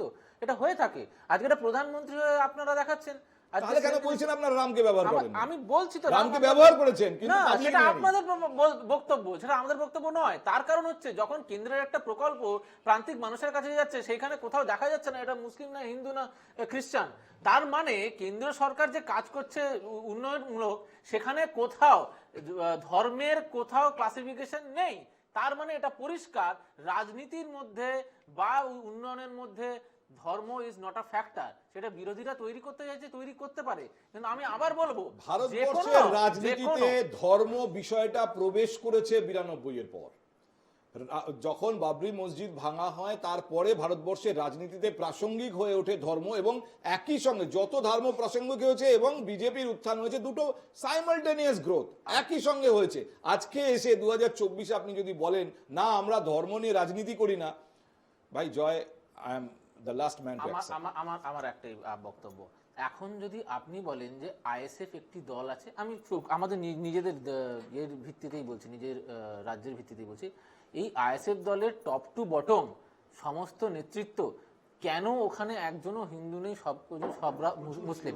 এখন এইটা যদি বলতে চান যে তাদের একটা অন্য মোটো, তারা একটা অন্য রিলিজিয়ন নিয়ে রাজনীতি করতে চাইছে, আমি ফান্ডামেন্টালি ধরে নিচ্ছি জয়, এক মিনিট আমি কোহিনূর আপনাকে সময় দেব। জয় সব যাদবপুরের প্লিজ, আচ্ছা কোহিনূর, আইএসএফ নিয়ে আলোচনায় সময় নষ্ট হবে, আমি ওই নিয়ে আজকে আলোচনা করছি না। কিন্তু জয় দাবি করেছেন কোহিনূর যে আমরা যতই বলি রাম রাজনীতি থেকে সরে আসতে হবে, আসলে রাম রাজনীতি ছিল না, বিজেপি রাম রাজনীতি কোনোদিন করেনি। এটা দেখুন, এটা হচ্ছে তাহলে ওই ভাবের ঘরে চুরি করার মতো কেস, ও ভালো করেছে না। দেখুন, আপনি কন্টিনিউ ভারতবর্ষের প্রধানমন্ত্রী প্রচার করে গেছেন, আমরা বারবার বলেছি এটা কি প্রচার করছেন, মাছ মঙ্গলসূত্র। কংগ্রেসের টোটাল যে ম্যানিফেস্টো আছে, ম্যানিফেস্টোতে মুসলমান শব্দ, মুসলিম শব্দ এক লাইন নেই। সেখানে এসে বলছে যে রিজার্ভেশন মুসলিমদের দিয়ে দেবে। এই যে কন্টিনিউ বলা, দেশভাগের কথা বারবার তুলে আনছে, যখন বলছে মানুষের রুটি রুজি নিয়ে আপনার ভোট চাইছে, হট করে কালকে আমি আগের দিনই আপনার এখানে দেখলাম, হ্যাঁ দেশভাগটা কি রুটি রুজিতে হয়েছিল? না, হয়নি, দেশভাগও হয়নি। এবং এটা ফ্যাক্ট, এটা কোনো অস্বীকার করার জায়গা নেই। ইতিহাসের ছাত্র, এরকম অনেক মসজিদ খুললে, অনেক মন্দির খুললে তার তলায় মন্দির হয়তো পাওয়া যাবে, এটা হয়েছে, হতেই পারে। কিন্তু তা বলে একটা রাজনৈতিক দল যে শাসন করছে তার কাজ এটা নয়, সে শুধু করছে ইলেকশনে স্ট্যান্ড বাজির জন্য। এবং একটা লাইন আরো জুড়ে দিই কোহিনূর, ও যেভাবে দাবি করলেন জয় যে আমরা কোনোদিন রাম নিয়ে রাজনীতি করিনি, একই সঙ্গে উনি এই দাবিটাও করতেই পারেন যে আমরা কোনোদিন কেন্দ্রীয় এজেন্সির অপব্যবহার করিনি। কারণ এই দুটো লাইনেই আমরা আজকে কথা বলছি। এখন কেন্দ্রীয় এজেন্সি নিয়ে আপনারাই সব থেকে বেশি দুষেছেন। কেন্দ্রীয় এজেন্সি নিয়ে তো মানে একদম ভোরের আলোর মতো প্রকাশ হয়েছে যে 5 তারিখ বউবাজারে এসে এক ভদ্রলোককে বাড়িতে সার্চ করা হলো, পরে সে তিনি প্রার্থী হলেন, তারপর বউবাজার বলে বিবি গাঙ্গুলি স্ট্রিট বলে রাস্তা আছে। আপনাদের ক্যামেরায় যে ফুটেজগুলো আমরা দেখেছিলাম কোটি কোটি টাকা পাওয়া যাচ্ছে, সেই ফুটেজগুলো কি ইডি সিবিআই দিয়ে গেছিল আপনাদের, না আপনাদের নিজে শুট করা? এই যে ঠিক তো একটা প্র্যাকটিক্যাল জিনিস যেটা মানুষ দেখছে, সেটাকে আপনারা অস্বীকার করবেন? হ্যাঁ, ইডি সিবিআই নাম দিয়ে মানুষ দেখেছে এবং মানুষ বাড়ি থেকে কোটি কোটি টাকা পাওয়া যাচ্ছে। জয় আমি বলি, ঠিক তো, মানুষ খালিতে এনএসজি নেমেছিল জয়, 1942 বন্ধু, যেটা মিউজিয়ামে দেখা যায়। আমখে মাটিতে আটিটা আমরা পুঁততে জানি, কিন্তু অস্ত্র পোতা থাকে সন্দেশখালী। আমি জাস্ট একটা জিনিস শেষ করি, এটা ঠিক যে ধরুন টাকা পেয়েছে পার্থ চ্যাটার্জির বান্ধবীর বাড়িতে, পার্থ চ্যাটার্জিকে নিয়ে ইনভেস্টিগেশন হবে। আমার কোয়েশ্চেন হচ্ছে ইনভেস্টিগেশনটা হচ্ছে কদ্দূর, কি পজিশন? 1 2 হচ্ছে এই তো এরাই বলেছিল, এই নরেন্দ্র মোদী বলেছিল এই ছাগন ভুজবল চোর, হ্যাঁ অজিত পাওয়ার চোর, প্রফুল্ল প্যাটেল চোর, হিমন্ত বিশ্ব শর্মা চোর। আজকে দাঁড়িয়ে এদেরকে নিয়ে এসে প্লিজ, তুমিও জানো যে এটা নেয়নি, দেখছো তো রেজাল্ট কি হয়েছে। শোনো না, আজকের দিনে দাঁড়িয়ে তো এটা প্রশ্ন করতে হবে যে ইডি সিবিআই এদের বাড়ি যাচ্ছে না কেন? কেন বউবাজার বিবি গাঙ্গুলি স্ট্রিটে যাচ্ছে না? মূল প্রশ্ন যেটা কোহিনূর, যে কতটা বদলাবে এই অ্যাটিটিউড, কতটা এই আপনাদের অভিযোগ করার সুযোগ কমবে কিনা। আমি আপনাকে একটা কথা বলছি, এই ইডি সিবিআই রাম জগন্নাথ এরা কিচ্ছু করার সুযোগ পাবে না। আপনি 1 বছর ধরে এন্টারটেইনমেন্ট দেখবেন, কারণ বিজেপি স্ট্রেট ফরওয়ার্ড যে আইডিওলজিতে বিশ্বাসী, যে ইউনিফাইড একটা ইউনিটারি সিস্টেম, ফেডারেল সিস্টেম উঠে যাবে, সেটাই জেডিইউ টিডিপি অ্যালাউ করবে না। বিজেপি যে স্ট্রেট ফরওয়ার্ড সিস্টেম, আমাকে বলতে জাস্ট 10 সেকেন্ডে শেষ হয়ে যাবে, দেখবেন যে মন্দির হিন্দু মুসলমান ভিত্তিক ভাগ করার রাজনীতি। আমার ধারণা জেডিইউ বিহারে এটা করলে এটা পারবে না, টিডিপিও পারবে না, কারণ টিডিপিও তো মুসলিম রিজার্ভেশন ছিল। আর এই রাইটিস্ট ইকোনমি, এত সংস্কার, এবং সেই সংস্কারে এনপিআই মানে নন পারফর্মিং অ্যাসেট বেড়ে যাচ্ছে, সেটাও যে জেডিইউ বা টিডিপির খুব সুবিধা, তাদের নিজেদের রাজ্য হবে, তারা আঞ্চলিক দল, সেটাও আমার মনে হয় না। আমরা 1 বছর ধরে, 1 বছর না 6 মাস টার্ম থাকে দেখা যাক। হোক, দেখুন, এটা ওটা তো পরের independent কথা। হবে, এটুকু বলতে পারি। ওর কথাটা এটাই বলি, এক হচ্ছে ঠিক একই উন্মাদনাটা না সরকার গঠনের আগে নাচতে নাচতে ঢাক পেটাতে পেটাতে বলেছিল দেখো এবারে এরা কিন্তু এই চলে নিয়ে যাবে। আমরা অলরেডি কথা বলেছি। থাক, আমি কি চন্দন কিছু এবার বলতে আপনার পারি? কাছে আসি। রাজনীতিতে ধর্ম এবং হিন্দুত্বের ব্যবহার এবং কেন্দ্রীয় এজেন্সির ব্যবহার, অপব্যবহারের অভিযোগ, এই যে দুটো জিনিস দেগে দিয়েছিল নরেন্দ্র মোদী সরকারের দুটো টার্মকে, এবার কি নরেন্দ্র মোদী চেষ্টা করবেন এই দাগ গায়ের থেকে তোলা? না, এটা খুব স্বাভাবিক। যে ভদ্রলোককে আমরা দেখেছিলাম প্রধানমন্ত্রীজিকে এই নির্বাচনের ঠিক আগের দিন, মানে লাস্ট নির্বাচনের আগের দিন ধ্যানস্থ, সেই ভদ্রলোককে আমরা দেখেছিলাম কেদারনাথে। সেই ভদ্রলোকের এই ইমেজটা যে ব্যাটার্ড হলো এটা নিয়ে কোনো সন্দেহ নেই। আপনি যদি ছোট ছোট উইন্ডোজগুলো দেখেন, দেখবেন রাম মন্দির যেদিনকে উদ্বোধন হচ্ছে, আপনি দেখবেন গঙ্গা স্নান করে কাশী বিশ্বনাথ ধামের মন্দির উদ্বোধন, আপনি দেখবেন বিভিন্ন ক্ষেত্রে ষষ্ঠাঙ্গে প্রণাম কিন্তু করা। রামকে এবং বা ধরুন আমি আপনাকে ধর্মকে এটাই ব্যবহার বলছি, আমি শুধুমাত্র এক্স্যাক্টলি বিজেপি করছে। আমি বলছি, না, আপনি যেভাবে জেনারেলাইজ করছেন, আমার One প্রশ্ন second. হচ্ছে আপনি বলুন তো ধর্মকে ব্যবহার শুধুমাত্র বিজেপি করছে? আপনি একটু স্পেস দিন কথাটা বলার, তাহলে তো আমি কনক্লুশনে আসতে পারবো। অন্যরা অনেক বেশি স্পেস পেয়েছে। আমি কেন বলছি এটা বুঝতে হবে যে একজন প্রধানমন্ত্রী এবং প্রধানমন্ত্রী, আপনি আমাকে ভারতবর্ষের কোনো প্রধানমন্ত্রীকে দেখাতে পারবেন ষষ্ঠাঙ্গে ঠিক যে কাজগুলো করেছেন সে কাজগুলো করতে, কোনো মন্দির উদ্বোধন করতে, একটা ধর্মনিরপেক্ষ ক্যারেক্টারকে স্ট্যাবলিশ করা হয়েছিল, মানুষ সেটা বিশ্বাস করতো, এখনো বিশ্বাস করে বলে অযোধ্যায় হেরেছে, এখনো বিশ্বাস করে বলে আজকে সারা ভারতবর্ষে রাম রিলেটেড যেসব জায়গাগুলো প্রত্যেকটা কেন্দ্রে, আপনি সেই 11টা জায়গা কেন্দ্রে শুধুমাত্র হেরেছে। নরেন্দ্র আমি মোদী বা শুধু বিজেপির উপর চাপাতে পারেন? এক্স্যাক্টলি, কারণ হিন্দুত্বকে সামনে রেখে যে জনবাদ বা যে হিন্দু মহাসভা, তার প্রডিউস হচ্ছে জনসংঘ, তার প্রডিউস হচ্ছে তাহলে বিজেপি। রাহুল গান্ধী হিন্দুত্ব যখন থেকে শিব বাড়বে কিভাবে? মন্দিরে যাচ্ছে হিন্দু, তখন? সে তো হিন্দু, প্রশ্নটা সেটা নয়। তাহলে কিন্তু মমতা প্রধানমন্ত্রী বন্দ্যোপাধ্যায় হয়ে, যাচ্ছে পুজো দিতে। প্রধানমন্ত্রী হয়ে রীতিমতো কোনোদিনও- মিডিয়ায় না, যাচ্ছে, এই জায়গাটাই প্রশ্ন। এই জায়গাটাই প্রশ্ন। প্রধানমন্ত্রী হয়ে কোনোদিনও যেভাবে spend করো না। মমতা রাহুল গান্ধী কোনো মন্দির মমতা ব্যানার্জির উদ্বোধন বাড়িতে করবে না। কালী পুজো হয়। না, না, আমি বাড়িতে বলছি না, আমি বাড়িতে বলছি না। এক মিনিট, মমতা আরে, ব্যানার্জি হবে না। মন্দিরেও যায়, মসজিদেও যায়, চার্চে যায়, কিন্তু মমতা ব্যানার্জি মন্দির বা চার্চে গেলে কোনোদিন কেউ কিছু তাকে সান্টা ক্লাস বলে না। সান্টা ক্লাস মমতা ব্যানার্জি বলে না। for a second. কিন্তু মমতা ব্যানার্জিকে এই ফুফা, এই কি আচ্ছা, ফুফি আচ্ছা, নাকি বেগম, এইগুলো মার্ক আচ্ছা, করা, আমি- এটাও ভাগ করার একটা রাজনীতি। কোহিনূর, আমি লাস্ট এটা লাইন করে একটা এসছে শুভেন্দু conclusion অধিকারী, করবো। refuse করা আপনার যাবে না। সূত্র ধরে লাস্ট লাইন একটা কনক্লুশন করব, যেটার সাথে আপনি যে প্রশ্নটা তুললেন, আরে CBI ফিরোজ গান্ধীর CBI, বাবা for a দিয়েছিল, second. সেই নিয়ে প্রশ্ন করেছে এই নির্বাচনে বিজেপি। এই দাঁড়াও। এটা ভ্যালিড। বলে চন্দনকে শেষ করে দিন, চন্দন। জানি তো এটা নতুন ভাবে এই প্রশ্নটা দেখো এস্টাবলিশড হয়ে গেছে, মানুষ রায় এর বিরুদ্ধে দিয়েছে। আমি যেটা বলতে চাইছি, এই যে নন পারফর্মিং অ্যাসেটের কথা বললো, আসলে মানুষকে বুঝতে হবে কোথায় এরা অ্যাভয়েড করে গেছে। 5,55,000 crores। এখানে দেখতে হবে সিবিআই ইনভেস্টিগেশনের পরিমাণটা কত, আর্থিক কেলেঙ্কারির পরিমাণটা হচ্ছে সিবিআই টোটাল ইনভেস্টিগেশন, সেটা হচ্ছে 28 লক্ষ কোটি টাকা।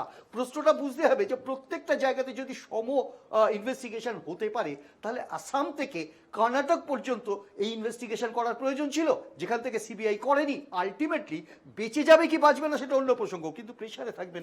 এখানে পার্থ আমি একটা কমেন্ট করতে চাই। হ্যাঁ, ভারতবাসী হিসেবে আমি বলবো যে 143 কোটি দেশে আমাদের দুর্ভাগ্য যে আমাদের নির্বাচনের ইস্যু হয় ধর্ম আর দুর্নীতি। যেদিন নির্বাচনের ইস্যু হবে দক্ষতা, সততা আর উন্নয়ন, এই দেশটা অন্য লেভেলে চলে যাবে। না, কিন্তু আমার কিন্তু সেই প্রশ্ন- শুভবুদ্ধির দেখুন, উদয়টা আমি- আমাদের সবার মধ্যে হওয়া দরকার। আমি আদর্শ কি হওয়া উচিত এই নিয়ে আলোচনা করতে চাই না। ওটা তো দেখুন, ওটা করা কতটা ফ্রুটফুল আমি জানি না। আমরা আলোচনাটা করি যে এখান থেকে একটা বার্তা পৌঁছক আমাদের দর্শকদের মধ্যে। দর্শকদের একটা বড় অংশ তো জনতার অংশ, নিশ্চয়ই। তাদের মধ্যে একটা বার্তা পৌঁছক, তাদের চিন্তা ভাবনাও গঠনমূলক হোক।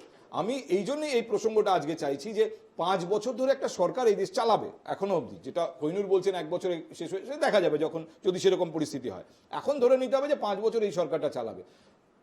শক্তিশালী সরকার যার হাতে সংখ্যা আছে, তার কিছু অ্যাডভান্টেজ আছে, আবার কিছু ডিসঅ্যাডভান্টেজ আছে, যেটা নিয়ে আলোচনা চলছে, বিতর্ক চলছে। আর দুর্বল সরকারের ডিসঅ্যাডভান্টেজের তালিকা লম্বা।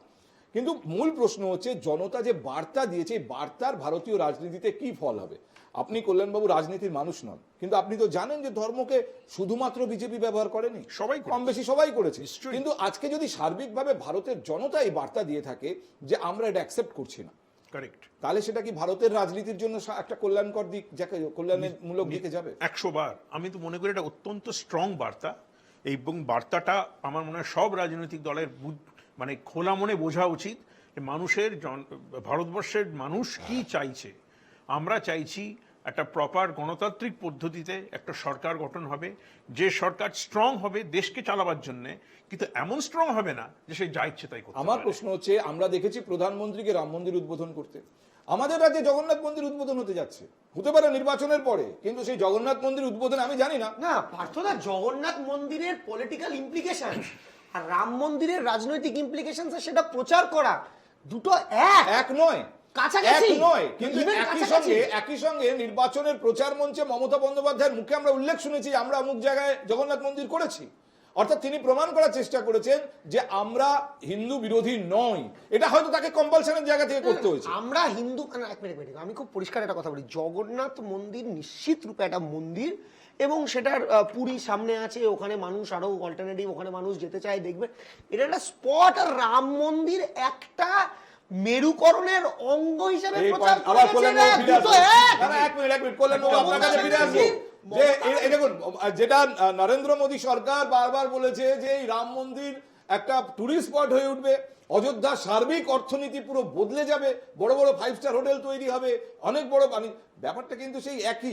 ওইগুলো সেই একই সুরে বলছে যে বিজেপি ওখানেও একটা ডেভেলপমেন্ট হবে। নরেন্দ্র মোদী রামলাল্লাকে হাতে করে নিয়ে কইলো, অযোধ্যায় ঢোকাচ্ছে, কল্যাণ আর বাবু- মমতা বন্দ্যোপাধ্যায় জগন্নাথ দেবকে নিয়ে দীঘাতে ঢোকাচ্ছে। এটা আপনি দুটো এক করতে পারছেন? দুটো জানি না, দেখতে আমি পেয়েছেন? আমি কল্যাণ বাবুর কাছে জানতে চাই। Implications এর question, আপনি কি বলেন? implications। আমি তো সেইভাবেই দেখবো জিনিসটা, যে আজকে যদি রাম মন্দিরের জন্য অযোধ্যার আশপাশে বিরাট অর্থনৈতিক একটা বিরাট পরিবর্তন আসে, মানুষজনের লাভ হয়, এয়ারলাইন্স তাদের ফ্লাইট বাতিল হ্যাঁ, করতে শুরু করেছে। সেম জিনিস হবে জগন্নাথ মন্দিরের ক্ষেত্রে। সেক্ষেত্রে আমার ওখানে ওই অঞ্চলে একটা বিরাট পরিবর্তন আসবে, একটা অর্থনৈতিক একটা আপলিফমেন্ট হবে। যদি আমরা ওইভাবে জিনিসটাকে দেখতে চাই, তাহলে তো দুটোই একদম এক, যা হচ্ছে একই হচ্ছে। অ্যাকচুয়ালি একটা ফ্যাক্টরি করলে যদি 10টা লোকের কর্মসংস্থান হয়, সেখানে একটা মন্দির করলে 25টা লোকের কর্মসংস্থান হবে। হ্যাঁ। হতে পারে তারা ধুতি পরে সকালবেলা পুজো করতে যাবে। Can it be an acceptable logic? এটা আপনি স্বীকার করেন যে এটা অ্যাকসেপ্টেবল লজিক? আপনি গ্র্যাজুয়েট হয়েছেন তথ্য প্রযুক্তিতে, ঠিক আছে, কিন্তু আপনি ধুতি পরে সকালবেলা গিয়ে ওখানে পুরোহিতগিরি করুন। কখনোই না। আপনি যদি কোনো আইটি কোম্পানিতে কাজ করতেন, আপনার যা রোজগার হতো, আপনি পুরোহিতগিরি করে equivalent রোজগার করুন। Is it an employment? Is it an employment? না, কেউ পুরোহিতগিরি করতে বলেনি, কেউ পুরোহিতগিরি করতে বলেনি। আমরা আমাদের রেকর্ড 14% আমরা বেশি রেভিনিউ কালেক্ট করেছি ট্যুরিজমে, রেকর্ড। কোনো রাজ্য পারেনি, গোয়া পারেনি, আমরা পেরেছি, এটা হয়েছে। আমার প্রশ্ন হচ্ছে, মন্দির সবাই দেখুন, ধোঁয়া দেখে ইন্ডাস্ট্রি বলছে দাদা, বোকা বোকা কথা। আর যে ধোঁয়া দেখে বলেছে, মানুষ তাকে ধোঁয়া দেখিয়ে দিয়েছে। আরে জয়, তাকে মানুষ ধোঁয়া দেখিয়ে দিয়েছে।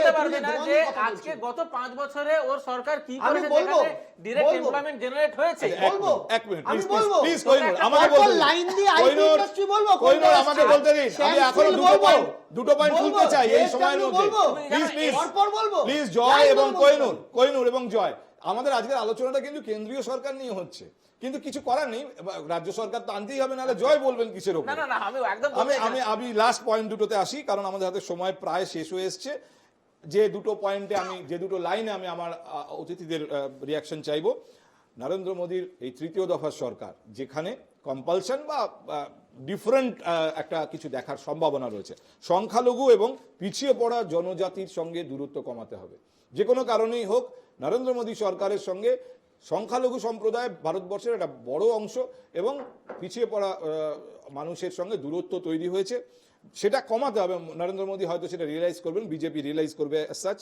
এনআরসি বা ইউনিফাইড সিভিল কোডের মতো বিষয়গুলি নিয়ে আগ্রাসী পদক্ষেপ করার কোনো সুযোগ এই সরকারের সামনে থাকছে না। আমি কল্যাণবাবু আপনাকে দিয়ে শুরু করি, আগে অরাজনৈতিক বক্তব্য শুনে নিই। দেখুন, এনআরসি বা ইউনিফাইড সিভিল কোড এর ভালো মন্দ নিয়ে হাজার হাজার মিনিট আলোচনা করা যেতে পারে, কিন্তু এটা করবার জন্য একটা শক্তিশালী সরকার দরকার। সেই শক্তিশালী সরকারটা এখন এই মুহূর্তে নেই। তাহলে কি আপনি আদৌ কি দেখছেন ভবিষ্যৎ এই বিষয়গুলো? আমার যেটা মনে হয়, যেটা আমি একদম শুরুতে বলেছি, এই মুহূর্তে ভারতবর্ষের জনসাধারণ যে রায়টা দিয়েছে, এটা খুব ইন্টারেস্টিং রায়, এবং ভারতবর্ষের জনসাধারণ চাইছে একটা শক্তিশালী সরকার যে দেশকে এগিয়ে নিয়ে যাবে, কিন্তু এতটা শক্তিশালী নয় সে বিতর্কের ঊর্ধ্বে উঠে সবকিছু করতে পারবে। এটা আমার কাছে মনে হয় একটা বিরাট ইম্পর্টেন্ট বার্তা। এবং একটা, যেটা আপনি প্রথমে লিখলেন, এই সংখ্যালঘু সম্প্রদায়ের সাথে যে দূরত্বটা, এটা কিন্তু আমি আশা করব বিজেপি তথা এনডিএ খুব ডিপলি ইন্ট্রোস্পেক্ট করবে। যে উন্নয়ন যেটা আমরা করেছি, সেটা তো আমার আগের বক্তারাও বলেছেন যে ধর্মনিরপেক্ষ অবস্থাতে উন্নয়নের বেনিফিটটা সবাই পেয়েছে। তাহলে কেন আমরা সেই বার্তা দিতে পারছি না যে তোমাদের সঙ্গেও আমরা চলতে চাই, তোমরাও আমাদেরই একটা অঙ্গ? কোথাও একটা বিরাট কমিউনিকেশন ফেলিয়ার হচ্ছে, এবং সেটা কিন্তু সব পক্ষকে বুঝতে হবে, এবং সেই কমিউনিকেশন ফেলিয়ার আমি সেই বিতর্কে যেতে পারবো না, কিন্তু সেই ইন্ট্রোস্পেকশনটা দরকার।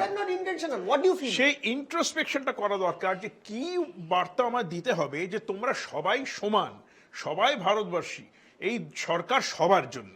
এই ইন্ট্রোস্পেকশনটা কিন্তু এই সরকারকে ভীষণভাবে করতে হবে। আমি কারণ জয় যে সরকার বলছে লুঙ্গি দেখে আমি দাঙ্গাবাজ চিনি, কোহিনূর, কোয়েশ্চেনিং দেখে কোহিনূর, আমি আপনাকে যখন বলার সুযোগ দেব আপনি তখন আমি আসবেন। তাকে ড্রেস দেখে দাঙ্গাবাজ চিনি আমি আপনাকে বলার সুযোগ দেবো কোহিনূর, কিন্তু আগে না, জয়, let's see question না of আমি introspection, ইন্টারেস্টেড জয়ের কাছ থেকে এটা intention. শোনার জন্য, জয়ের কাছ থেকে এটা শোনার জন্য ইন্টারেস্টেড। জয় যেভাবে বলেছিলেন আমরা রাম নিয়ে রাজনীতি করি না, ঠিক একইভাবে কি জয় বলবেন যে আমরা সংখ্যালঘু সম্প্রদায়ের সঙ্গে দূরত্ব কখনো বাড়াইনি, এবং একই সঙ্গে কেন্দ্রীয় যে এনআরসি বা ইউনিফাইড সিভিল কোড নিয়ে আমরা কোনোদিন আগ্রাসী ছিলাম না, মানে এই বিষয়গুলো ছিলই না মোদী সরকারের ভেতরে। কাজে আপনি পরিবর্তন দেখবেন কোথায়?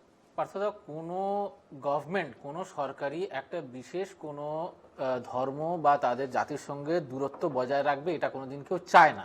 এক, দ্বিতীয় হচ্ছে যখনই উন্নয়নমূলক কিছু বিষয় থাকবে তখন সেখানে ধর্ম দেখা হয় না, যেটা আমি অলরেডি বলেছি, রিপিট করতে চাই না।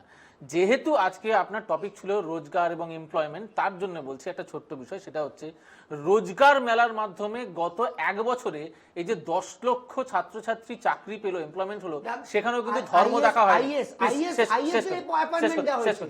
যে এই রোজগার মেলার মধ্যে যারা এই 10 লক্ষ যারা ছাত্রছাত্রী চাকরি পেল, তার সেখানেও কিন্তু ধর্ম দেখা হয়নি। তো প্রত্যেকটা বিষয় আমরা যদি এরকম দেখতে যাই, আজকে পুনেতে 3,000 কোটি টাকার আজকে ইনভেস্টমেন্ট হচ্ছে, গাড়ি ফ্যাক্টরি তৈরি হবে। আজকে এই মেক ইন্ডিয়া থ্রু দিয়ে যেসব প্রকল্পগুলো হচ্ছে সেখানেও 10 লক্ষের উপরে প্রায় এমপ্লয়মেন্ট জেনারেট হচ্ছে। আমি জয় আপনাকে সময় কম, আমি জয় আপনাকে একটা কথা মনে করিয়ে দিই। দেখুন, এই নির্বাচন, যে নির্বাচনটা আমরা পেরিয়ে এলাম, নির্বাচন ঘোষণা হওয়ার আগে নরেন্দ্র মোদী প্রধানমন্ত্রী, দেশের তিনি তখনও প্রধানমন্ত্রী ছিলেন, তিনি আমাদের বাংলাতে অন্তত 5টা জনসভা করেছেন। আপনি নিশ্চয়ই ভুলে যাননি, 5টা জনসভা নির্বাচন ঘোষণা হওয়ার আগে, এবং তার মধ্যে প্রথম জনসভাটি যেটি করেছিলেন বারাসাতের আগে, বারাসাতে বোধহয় দ্বিতীয়টি করেছিলেন। প্রথম জনসভাতে নরেন্দ্র মোদীর মুখে আমি শুনেছিলাম মঞ্চে দাঁড়িয়ে বলছেন যে সংখ্যালঘু সম্প্রদায়ের সঙ্গে আপনারা সম্পর্ক বাড়ান, আপনারা তাদের কাছে যান। বিজেপির কর্মী নেতাদের তিনি গাইড করেছিলেন। ভুল বলেছে কি ফার্স্ট, কিন্তু তারপর কি হলো? তারপর সেই নরেন্দ্র মোদী নির্বাচনী প্রচারে মঙ্গলসূত্র খুঁজতে আরম্ভ করলেন, কে মাছ খায় কে খায় না, নবরাত্রিতে সেই বিচার শুরু করলেন। So it was a very very চোখে পড়ার মতো একটা শিফট হয়ে গেল। দেখুন, আমার বক্তব্য হচ্ছে উনি কোথাও ধর্ম বিরোধী কথা বলেননি। আমার বক্তব্য হচ্ছে আপনি আমি একই ধর্ম যদি পালন করি, সেই ধর্মের উল্টো আচরণ যদি আপনি করেন, তার যদি আমি সমালোচনা করি, যদি আমি খারাপ হই, তাহলে খারাপ। আজকে আমার যে ধর্ম আমি পালন করি, একজন বিজেপি নেতা, তিনি মূলত নেতৃত্ব দিচ্ছেন এই রাজ্যের বিজেপির স্ট্র্যাটেজির, তিনি বলছেন আমরা মুসলিমদের ভোট পাই না, and that is accepted. No, it is not at all accepted. আরে উনি ঘোষণা পাবলিকলি বলছেন। আমি আপনাকে বলছি ইট ইজ নট অ্যাকসেপ্টেড, এবং আমাদের পার্টি এরকম আইডিওলজি নিয়ে চলে না। পরিষ্কার বক্তব্য হচ্ছে অ্যাকসেপ্টেন্সের জায়গা সবার, ধর্মর কোনো জায়গায় এখানে বিরোধীর জায়গা নেই। কোহিনূর এত কথা বলছেন, কিন্তু কোহিনূর এটাতে তো আপনাদের অ্যাডভান্টেজ, এবং আপনাদের বিরুদ্ধে অ্যাপিসমেন্টের অভিযোগ। কোর্ট পর্যন্ত ওবিসি দিয়ে আপনারা যা লিস্ট বানিয়েছেন তা বাতিল করে দিয়েছে। আমরা দাঁড়ান না, কোর্ট তো লাইন দিয়ে হাইকোর্টের অনেকে লাইন দিয়ে দাঁড়িয়ে আছে, 26টা অবধি দেখতে হবে, 26-এ কে কোথা থেকে টিকিট পেলো এটাও দেখতে হবে। দেখুন, এই যে এনআরসির কথা বললেন, এনআরসিতে স্পেসিফিক্যালি বলে দেওয়া হলো যে মুসলমানদের আমি মানে সিএতে আমি জায়গা দেব না, যদিও আমি ধরে নিতে পারি মানে বললে বর্ডারিং নেশন পেয়ে গেছে, এখন আর তৃণমূল কিছু বলতে পারছে না। আচ্ছা ঠিক আছে, হয়েছে তো, মানে ব্যাপারটা হয়েছে যে সবাই বন্ধ হয়ে গেছে। এই যে মানে ব্যাপারটা হয়েছে, জয় এই যে স্টুডিওতে চা দেওয়া হয়েছে, আইন হচ্ছে যে আপনি চা পাবেন, পার্থতা চা পাবে, চন্দনদা চা পাবেন, আমি চা পাবো। জয় বলছে আমাকে তো চা বাদ দেওয়া হয়েছে, কোথায় লেখা আছে? হয়নি। স্বাভাবিক সিস্টেমটা হচ্ছে, দাঁড়ান, মিয়ানমার বা Sri Lanka, these are also bordering Nations, এবং এখানেও রিলিজিয়াস মাইনরিটিসদের উপর অত্যাচারের প্রশ্ন আছে, কথা আছে।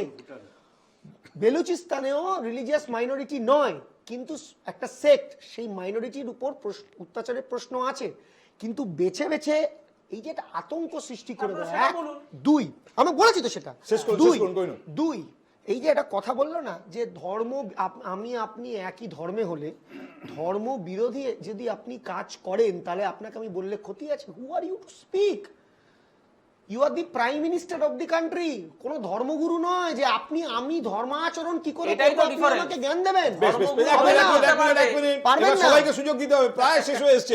চন্দন, না, একটা কথা এখানে বারবার যেটা প্রমাণিত সত্য, এখানে তো অস্বীকার করে লাভ নেই। আমি বারবার যে কথাটা বলছি, ধর্মকে আনা, আমি কল্যাণবাবুকে বলবো একটু ন্যায়পত্রটা পড়ে না, না, নেবেন এই যে এবং সংখ্যালঘুদের সেখানে- সঙ্গে আমি আসছি, আমি সম্পর্ক। definitely, এবার যে definitely, নরেন্দ্র মোদী definitely, তার যে ভাষণ, See, সেখানে তিনি কে মাছ see, খাচ্ছেন কিনা, see, কি মাংস আছে ফ্রিজে, এইসব খুঁজবেন। এক্স্যাক্টলি এই জায়গাটাই বন্ধ হলো। আরে আমি তো জামা বলছি কাপড়, সেনসিটিভ জামা কাপড়। সেনসিটিভ রায়টা তো এখানেই, যেগুলো বন্ধ হলো। আমি বারবার বলছি উন্নয়নের কথা, আমি যার জন্য ওনাকে বলে ওটা ন্যায়পত্রটা দেখলে বুঝতে পারবেন যে আমরা কি প্রজেকশন করেছি এবং মানুষ কেন সমর্থনটা করেছে। আর এটা থেকে কি অস্বীকার করে শুধুমাত্র তো লাভ বিজেপি নেই। শিখবে, না, তৃণমূল না, শিখবে না, না? না, না, এটা তৃণমূলের শেখার আদারওয়াইজ কি আছে? আমরা কোন ডেফিনেটলি জায়গায় যারা ধর্মের মেরুকরণের রাজনীতি রাজনীতি করছি, করবে, একটা লাইন যারা বলুন। মেরুকরণের একটা রাজনীতি লাইন করবে, বলুন। আমাদের MLA even বলছেন, পশ্চিমবাংলা আমরা suffer আমাদের হয়েছি। 70% এক ওদের মিনিট, 30% ফাঁসিয়ে দেবো কেটে। জয়, জয়। একদম মিস ইন্টারাপ্ট করা হয়েছে, কেটে ব্যবহার করা হয়েছে। দাঁড়াও, না, পশ্চিমবাংলায় আমরা সাফারার এই মেরুকরণের রাজনীতি, ইভেন দিস ইলেকশন আমরা সকলেই জানি। প্রশ্নটা হচ্ছে এখানে যে মেরুকরণের রাজনীতির অন্তত ধারটা কমুক, এটা আমাদের আশা, এবং উন্নয়নের দিকে নজর দিন। নরেন্দ্র মোদীজি সম্ভবত দিতে হবে, যদি অবশ্য উনি তো কাল্ট ফিগার, উনি সম্ভবত এই চাপটা নিতে নাও পারেন, হয়তো একটা সময় ফেলিওর হয়ে যাবে। যেটা ইউনিফাইড সিভিল কোহিনূর কোড কি বলছে। ভারতবর্ষের জন্য প্রয়োজন? কংগ্রেস কি মনে করে? আমরা প্রথম থেকেই ধরুন, বলেছি এবারে পার্লামেন্টটা তো অত্যন্ত ইন্টারেস্টিং দেখতে হবে। সেই পার্লামেন্টার সম্পর্কে আমার প্রশ্ন আপনার কাছে, যে সেই পার্লামেন্টে ইউনিফাইড সিভিল কোড বিষয়টি এসে যখন পড়বে, তখন একদিকে ধরুন এই 240 প্লাস 292 মানে এনডিএর তারা একরকম সুরে কথা বলবেন, আর বাকি যারা আপনারা, চন্দন, আমরা ইউনিফাইড সিভিল কোডের এগেনস্টে আমরা একটা এন্টায়ার ডিসকাশন চেয়েছিলাম পার্লামেন্টের কাছে, আপনারা জানেন। এবং সেক্ষেত্রে যে বিলটাকে টেবল করা হয়েছে, সেক্ষেত্রে মূলত আমাদের কোনো রকম কোনো রাদার হিট করেনি তারা। আমরা এই ডিসকাশনটা চাইবো, অবশ্যই তার মডেলটা চাইবো, এবং সেটা যদি শুধুমাত্র কোনো একটি ধর্মকে আঘাত করবার জন্য ইউনিফাইড সিভিল কোড হয়, যেটা মুসলিম পার্সোনাল কোডকে উল্লেখ করে হয়, আমরা তার বিরোধিতা করব। চন্দন, ক্লিয়ার আমার কাছে। আমাদের হাতে যা সামান্য সময় আছে, আমি শুধু কল্যাণবাবু, আপনাকে তো নিয়মিত আমরা এখানে পাই না, আপনার অত্যন্ত ব্যস্ত জীবন, কর্পোরেট লাইফ থেকে আপনি আমাদের এই সময়টুকু দিয়েছেন। আমি শুধু আপনাকে পাওয়ার সুযোগ যেহেতু আমি পেয়েছি, এক দু লাইন আপনার কাছ থেকে একটুকু জানতে চাই যে এই কেন্দ্রীয় সরকার থাকবে, মমতা বন্দ্যোপাধ্যায়ের সরকার আগামী 2 বছর আছে, আপনার কি মনে হচ্ছে এবছর আবার বিজেপিএস নাকি হবে না শুনছে, এবং সেটা সরকারের হাতে টাকা নেই বলে, নাকি নির্বাচনী ব্যস্ততার কারণে? এটা নিয়ে বিতর্ক পরে কোনোদিন করা যাবে, কিন্তু আমার প্রশ্ন হচ্ছে আপনি কি দেখছেন আগামী 2 বছর? এইটা পার্থ আমার মনে হয় খুব ইম্পর্টেন্ট প্রশ্ন, এবং এইখানে একজন পশ্চিমবঙ্গবাসী হিসেবে আমি খুব দুর্ভাগ্য আমার, যে আমি চিরকালই দেখে এলাম কেন্দ্র আর আমাদের রাজ্যের সাথে সংঘাত। হ্যাঁ, আমার যাবতীয় আজকে বিরোধী আসনে বসে সিপিএম আর কংগ্রেসের জোট হচ্ছে, যখন কংগ্রেস যখন কেন্দ্রে আর হওয়ার এখানে ছিল, CPM, যখন উন্নয়ন হয়, তো আমি আশা করবো, কারণ পশ্চিমবাংলা না এই মুহূর্তে বিরাট সম্ভাবনা আছে ভৌগোলিক কারণে।